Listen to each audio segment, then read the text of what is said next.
Sure, thank you. That's a great question. So, just to backtrack and explain that a little bit, as you heard in my bio at the beginning, I was born in Pakistan, spent a portion of my childhood in Jordan as a missionary kid. But my faith journey really started when my parents had come back from overseas and we were living in a small town in central Ontario. And as you heard in what was said at the beginning, just before my 12th birthday, I was diagnosed with a rare neurological condition that left me paralyzed from the waist down. And the short story is that I had the flu when I was homesick on a Wednesday afternoon, and I'd gone down for a nap. And when I woke up from my nap, I had this funny feeling where I couldn't feel my legs. And after a short time of trying to figure out what was going on, whether they were asleep or not, or what was the situation, I was eventually rushed to a hospital and then on to another hospital where the diagnosis took place. And what the doctors told me happened was that my body's immune system, instead of attacking the flu, attacked the nerve endings at the base of my spinal cord, causing inflammation, causing swelling, and leaving me paralyzed from the waist down, leaving me a paraplegic. And myself and my family were basically told to dig in for the long haul, that the chances of recovery were slim to none, and that I basically needed to get ready to be a physically disabled person for the rest of my life. Now, spoiler alert, you may have noticed something. 1 month from the day that I woke up and couldn't feel my legs, I woke up on a Saturday morning, got out of bed, walked over to my wheelchair and sat down.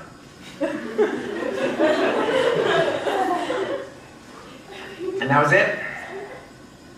It was instantaneous. Just as quickly as it happened, it went away. And there were no side effects. There wasn't even any muscle atrophy. I was just good to go. And it was the doctors who said we have no medical explanation. And the definition of a miracle is something that takes place that is supernatural, that cannot naturally be explained. And I think that qualifies. Going from literally being a paraplegic to not being a paraplegic in a moment, and there being no medical explanation, marked a very powerful supernatural experience in my life. And just to play on from that, despite that powerful supernatural experience, later in my high school years, I still struggled with my faith. And you'd think, after experiencing something that profound, after medical professionals telling you, we don't know what's going on, you would, you'd be rock solid. But I wasn't really. I had questions, I had intellectual issues, I had those nagging little things that wouldn't go away in the back of my head.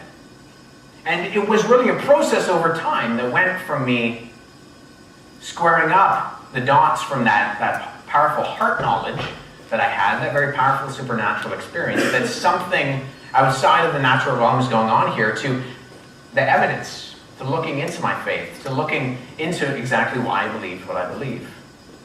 And then squaring those both in terms of what I believe today and why I believe that.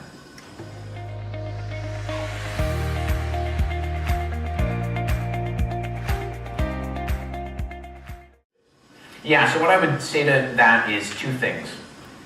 First, it is primarily all what we would call the Bible. That's where the evidence comes from. Now, in our 21st century minds, we see the Bible and it has this nice leather cover and it's got thumb indexing on the pages and it's very pretty. Now, it didn't fall out of the sky like that. There was a history to it. And in fact, when I talk about these different books, Matthew, Mark, Luke, John, Acts, Romans, these are separate independent eyewitness sources. In fact, for a long time, these were separate independent sources floating around the ancient world. And the Bible is an example of what scholars call multifocality. That's another word you can forget as soon as you hear it. Multi, though, meaning many, and focality meaning location, multiple locations. The letters of what we call the New Testament, which is really an anthology, a collection of 27 documents, were written at multiple times, in multiple places, to multiple audiences, by multiple different authors. And they were circulated in that way. And it really wasn't until about 300-400 years after those had been circulating that they started to put them all in one volume in what we call our New Testament today. And so sometimes we look at this and people say, all your evidence comes from the Bible. You can't trust the Bible. It's a bunch of biased Christian writings. But that's not actually how historians look at it. Because if we want to go to our earliest evidences for the life of Jesus, what we have is actually very unique in 27 independently written documents about his life. Really, there's no comparison with anybody else.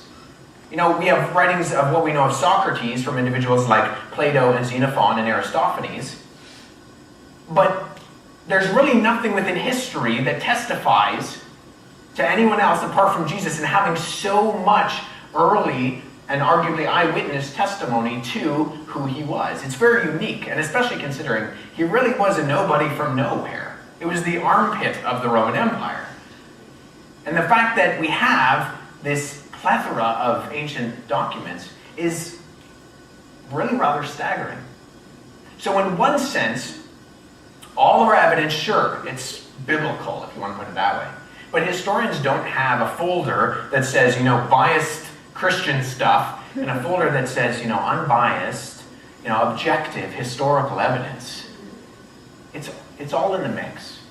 And we actually know a lot about Jesus from some of these other writers, these Greek and Roman and Jewish writers, who were writing in the subsequent decades. Because the Christians really annoyed them. They went around claiming that this guy from nowhere was God, that he was crucified and that he rose again, and they proclaimed him as God. And so we have these writings of individuals which shouldn't be talking about this nobody. In fact, we have guys like Tacitus, who, if you know anything about any Roman emperor from antiquity, you know it because Tacitus wrote it down. And someone else read it and told you. And yet, the person who talks and gives us virtually all our evidence for ancient Roman leaders also talks about Jesus. It's a little bit unique. And so, while they may not testify to the specific event of the resurrection, we have early eyewitness testimony that does, and then the impact of that they write about in later centuries and decades.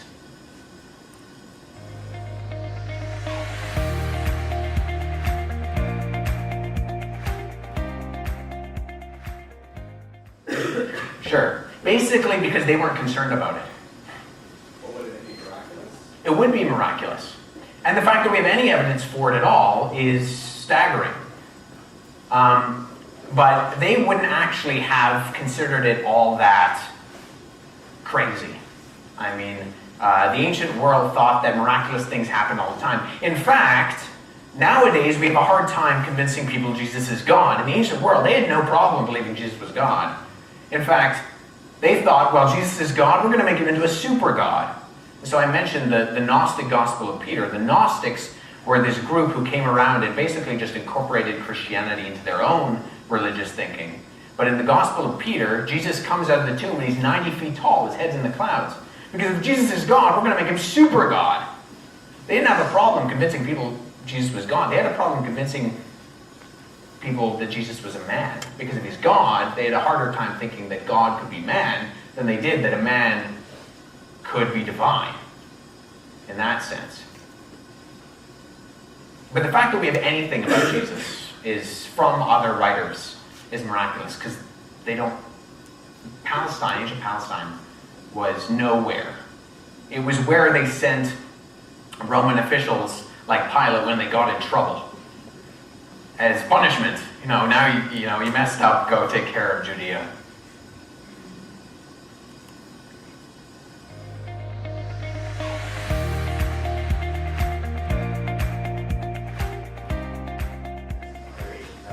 Great question. Okay, so like I said before, with the average classical Greek writer, we have about 20 of their manuscripts that survive today. So here's what I want to do. They're going to shoot some hoops. So if you were to take the average classical Greek writer and pile their manuscripts one on top of each other, the pile would be about 4 feet high at the most. And that's really saying something. That's for the most of what we have for the evidence for these ancient Greek writers. Now, if you were to do that for the Bible, it would look something like this.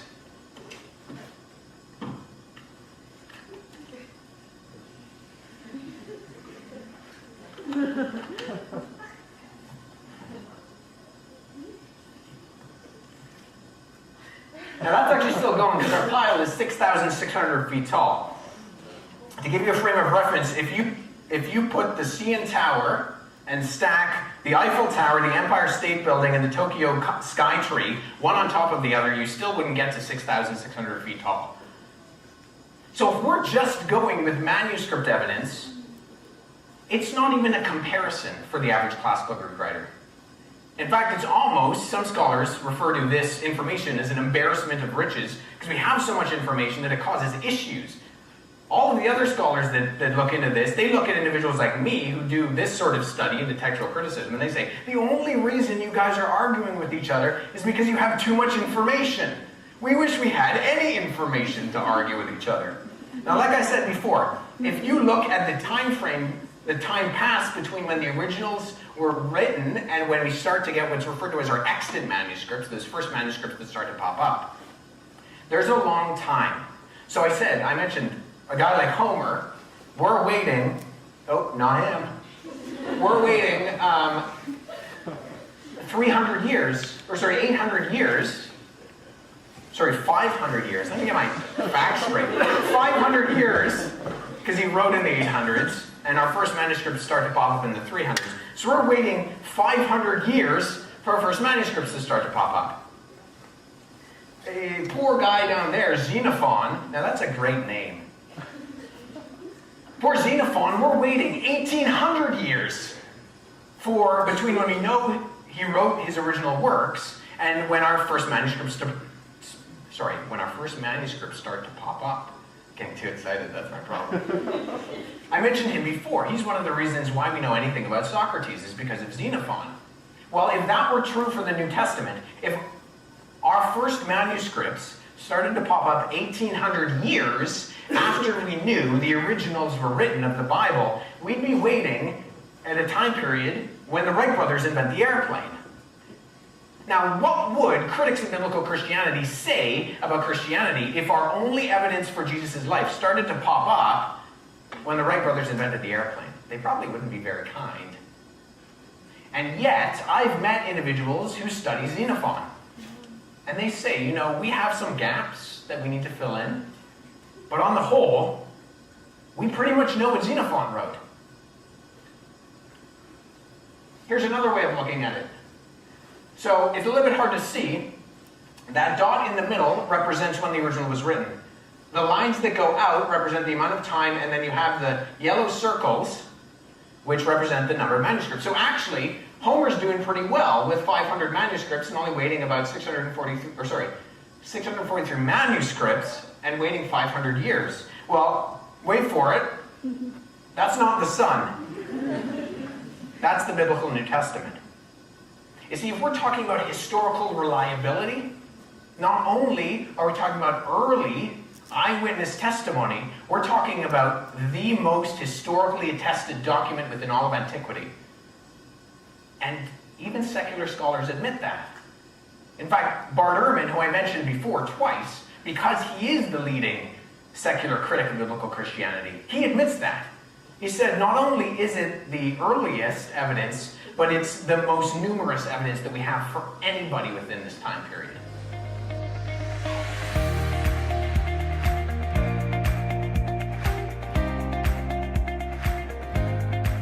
So our earliest biography for individuals like Muhammad, Muhammad lived between 570 and 632 AD, so 570 and 632. Well, the first biography of Muhammad, the earliest biography of Muhammad, comes around 760 AD. So we're waiting 125 years after his death, and those stories continued to be edited. So our earliest source material is what's referred to as the Sirat Rasul Allah, the life of the Prophet Muhammad, Prophet of Allah, in Ibn Ishaq. Now, the first written records of Gautama Siddhartha, who we call the Buddha, who lived somewhere between 448 BC and 368 BC, they appear 350 years after we think he lived. So we're waiting a whole lot more than even Muhammad.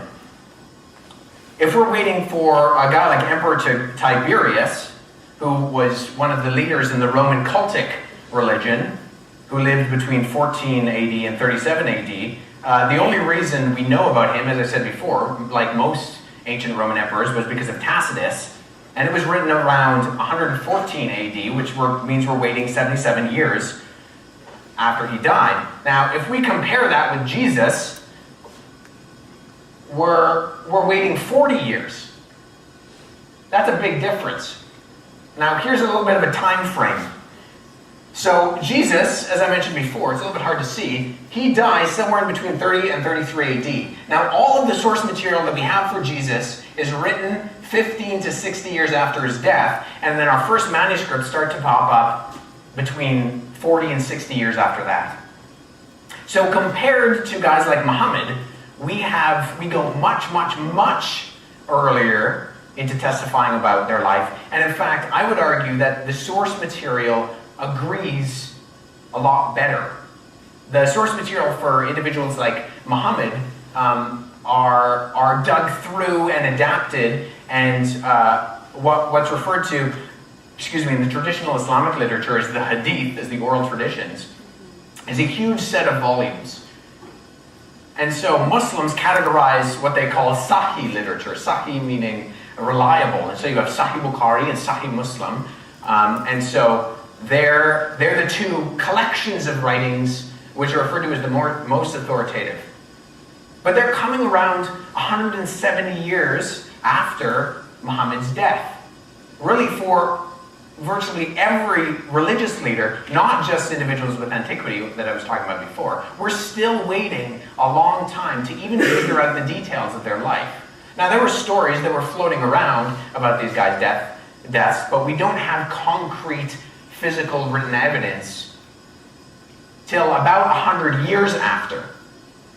Forget 15 years, we're talking 100 years. We're talking not just decades.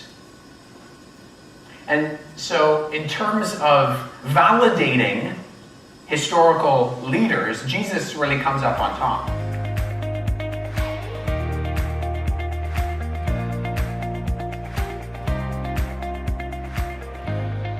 This slide. So right here is the Gospel of Peter. So Peter died somewhere in here. Well, 150 to 250 AD is a long time after he's dead. So here's the thing. Nowadays, in plagiarism looks like, okay, I take your work and I put my name on it. In the ancient world, nobody cared who I am, so I take my work and I put your name on it. Because nobody's going to read the Gospel of Bob. Nobody knows who Bob is. But everybody in the Christian community knows who Peter is. He's a really important guy. So if I take my beliefs, I sort of write them down in this funny way, and then I stick Peter's name on it, it gives it credibility. The problem is we can look through that sort of literature. Right there I have named Gospel of Peter, Gospel of Thomas, Gospel of Judas, Gospel of Mary, and if we want to go to the 1500s, we can talk about the Gospel of Barnabas. But the fact is, those people were dead. They weren't writing anything, never mind Gospels. And when we actually look and we evaluate them, we know that they don't portray an accurate picture of what was going on in the first century. It's very easy to see. Yeah? Have religions come out of this, out of each of these Gospels? Sort of.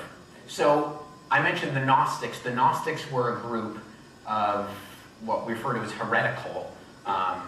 That just means anything outside of what's referred to as orthodox. Orthodox, it's a compound word from two Greek words, orthos and doxa. Orthos meaning right, and doxa, among its many meanings, meaning teaching. So the right teaching. So anything outside of the right teaching is what's referred to as the heterodox, the ones that didn't make it. And so these writings were developed by certain groups who wanted to attach their beliefs to Jesus. So the Gnostics had their own beliefs, and if they stick Jesus in, well, now they have to validate it, so now they write a gospel that validates what they believe. So that you had the Gnostics, you had the Docetists, you had the Ebionites, and they all wrote these gospels to correspond with what they were teaching and try to validate it by sticking Jesus into all of it. The problem is that none of it comes from, and we know this without a doubt, there's no real argument about this. None of it comes from the time period of Jesus or someone who knew Jesus. There's no argument.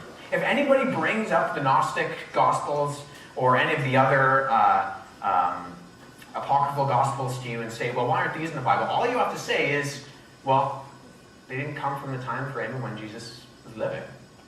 The only ones that come from the time frame when Jesus was living in terms of gospel literature is Matthew, Mark, Luke, and John. Full stop, end of story. If we want to know who Jesus was, if we want his message to impact our life, then we're going to go to the earliest source materials. I'm not going to go to the Gospel of Peter. It's coming around 100 plus years after everyone who knew Jesus was dead. So it's not going to give me the most accurate picture of who Jesus was.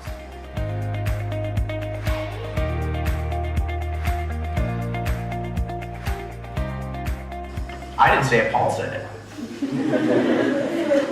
I was just paraphrasing Paul. Why?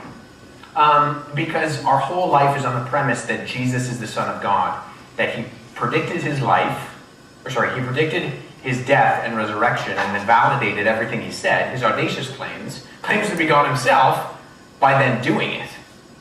Right? Like I said, people who rise from the dead have more credibility than people who don't rise from the dead. So, if we're going to follow Jesus, following a dead Jesus doesn't really get us anywhere. Especially when we look at some of the things that Jesus said, because Jesus was a little bit out there. I mean, this is what's referred to as the Lewisian trilemma. C.S. Lewis said that Jesus was either a liar, a lunatic, or he was Lord. And actually these days, you can add another L. He was legend. He was this nice, great, moral teacher who we should all follow. But he wasn't a nice, great moral teacher. He said some crazy things.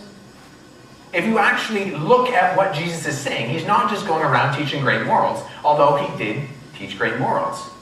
He's claiming to be God incarnate, and then he's going around and doing crazy things. He's raising the dead, he's making the blind see, and he's making the lame walk, and he's healing the sick. So if we say Jesus, if we look at who Jesus was and what he did, he doesn't give us any wiggle room to say anything else than he's God, if we're going to take him to his ultimate conclusion.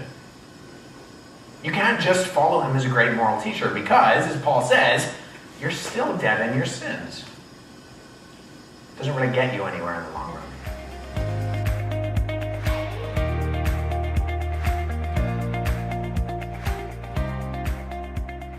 Now, I think it's pertinent to understand that a lot of people believe things in spite of evidence.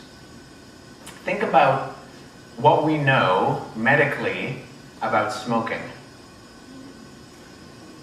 Paraphrase, it's bad. And yet people still smoke. In fact, one of my good friends from high school, his dad was a multiple pack-a-day smoker. He ended up getting tongue cancer. They removed his tongue, made a tongue out of his thigh, a piece of his thigh, so that he could talk. Now, after that, both my friend and his brother started smoking cigarettes. Now, if anything should convince you that you shouldn't smoke, it's something like that. And yet people believe things in spite of the evidence all the time. They do things in spite of the evidence all the time. In fact, look at someone like Judas. Judas was there through Jesus' ministry. The whole thing. He saw people being raised from the dead. He saw people being healed. And yet, what did he do? He still betrayed Jesus. Same thing with some of the Jewish officials who saw Jesus. In fact, I love the Gospel of John and the story of him raising Lazarus from the dead for this particular reason. Jesus raises Lazarus from the dead, and what do the Pharisees then do? Well, it says they plot to kill him and and Lazarus. What did Jesus just do?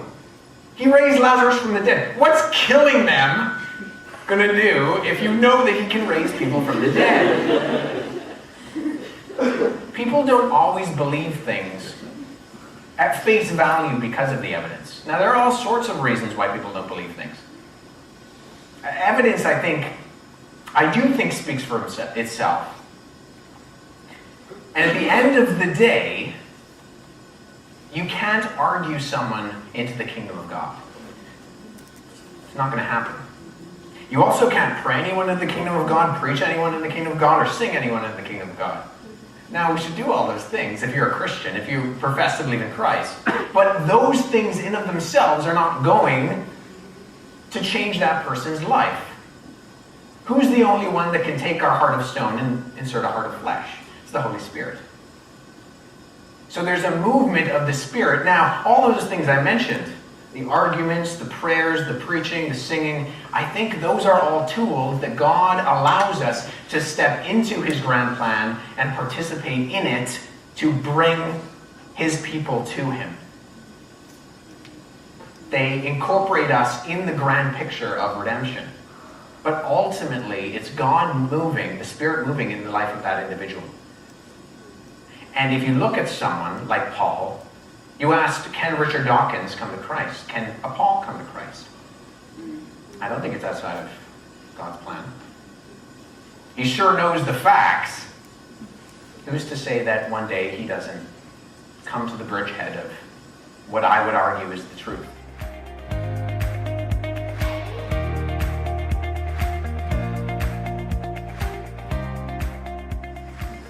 The short story is all the evidence is against that.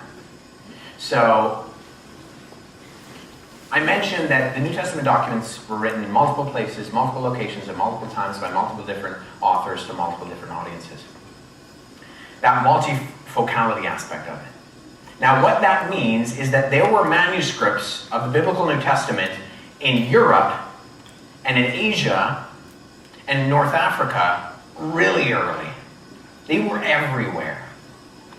And this is what scholars call tenacity. They were tenacious. They went everywhere and very quickly, which means a couple things. First, it means that no one person or one group could have controlled the text.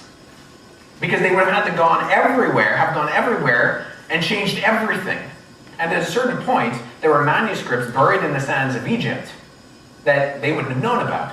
Which is why the whole premise of the Da Vinci Code, the Council of Nicaea in 325 AD, that they inserted doctrines like the divinity of Christ, is nonsense. Because we have manuscripts from the early 2nd century that were buried in Egypt that Constantine or anyone else at the Council of Nicaea had no idea. And guess what? They point to Jesus' statements of being God. The fact is that the more manuscripts we have, the better it is to trace the original text back. Now, if you only have one manuscript, how many differences do you have? 0, you only have one manuscript. If you have 2 manuscripts, you start to have more what they call copyist errors. Anytime something is handwritten, you get mistakes. This is just the fault of handwriting. Really, until the invention of the printing press is when we start to solve these things. And even then, there were mistakes that happened. There was a 1631 printing of the King James Bible, now famous for being called the Wicked Bible, which in the 10 Commandments left out the word not in thou shalt not commit adultery. Now, if you only had the Wicked Bible, what would it mean for your faith? Better yet, if you had 2, one that said thou shalt commit adultery and one that said thou shalt not commit adultery, would we have 2 denominations there? I hope not. But the thing is, the more you have, the easier it is to compare them. And this is what the field that I'm studying in does. It looks at all these manuscripts and it looks at all the differences, because there are differences in the manuscripts. 99.8% of them make no impact on the meaning of the text, but they're mistakes nonetheless. But it's really easy to look at all of them and trace the original back. So guys like Bart Ehrman, he wrote a book called Misquoting Jesus, and he used the analogy, and you may have heard this analogy and not realized that it was Bart Ehrman's analogy, of the telephone game. Or in Europe, they call it Chinese whispers, which seems really politically incorrect. Where I whisper into your ear, and you whisper into the next, and the next, and the next, and the next, and the next, until we get to that corner, and what I whispered in his ear is not what he's telling us at the end, right? That's what's called a single line of transmission. Now, what I just described with the New Testament is multiple lines of transmission, ad nauseum. So the telephone game isn't a good example because A, it's a single line of transmission, and B, it's a single line that's purposefully designed to corrupt the text. Now that's not what we have with the Bible. What we have is a 100,000 piece puzzle. Sorry, yes, 100,000 piece puzzle. Now if you had a 100,000 piece puzzle, would you rather have 95,000 pieces or 150,000 pieces? Obviously, you'd want more, not less. Why? Because when you start to put the pieces of the puzzle together, you can see where some very clearly don't belong to that puzzle. Or where, your siblings come in and they've taken one of the pieces and they've smashed it into it. And it's easy to see that doesn't belong there. That's what we have for the New Testament. So when we compare these manuscripts, what we can see is it's very easy to see where the certain manuscripts or certain readings don't belong. They don't make sense. Now, arguably, scholars will say we can trace the text of the New Testament back to 99.5% of what the original was. Now, I'm saying that 0.5, it's not a case of missing. It's a case of one reading or another. And it's either one of those two. And none of those differences that we're not totally sure about impact essential Christian doctrine. None of them. They're side things. But when people accuse the New Testament of being corrupted over time, the fact is the evidence is not on their side. And even the scholars who are arguing against the Bible admit this sort of stuff. To which I say, you can deny that what Jesus said is true, but it's a lot harder to deny that he said it and that what the original authors wrote back then is what we have now.